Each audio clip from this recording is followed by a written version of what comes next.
Paul says, brothers and sisters, my heart's desire and prayer to God for the Israelites is that they may be saved. Do you remember? Does this ring a bell? This is where he started in 9:1. So we've got here what you call an inclusio. Right? We talked about one couple sessions ago. Paul starts with a thing that he also ends the section on. In this case, his grief and prayer for Israel.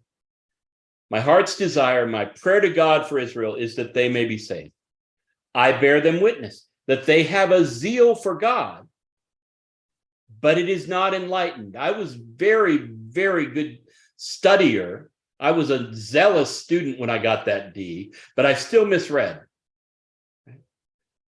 John the Baptist was very powerfully engaged on behalf of Jesus, but in some ways he still misread.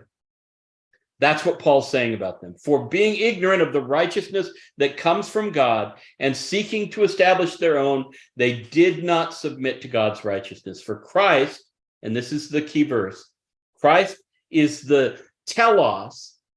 I don't know what it says in your translation.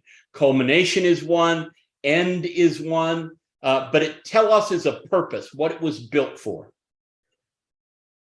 Christ is the telos of the law, that everyone who has faith may be justified. All right? So for Paul, all that Israel had and failed at various times, Christ fulfilled. Christ came to fulfill the purposes that the law was laid out to get going.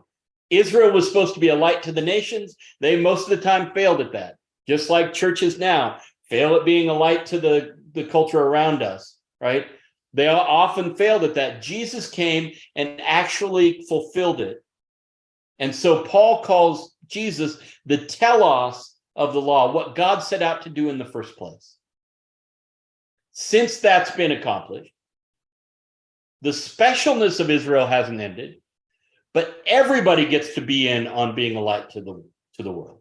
Gentiles now get to come because Jesus has fulfilled the role that the law meant for Israel to play. And so now it's just a matter of getting in on Jesus. That's Paul's argument in this whole first part.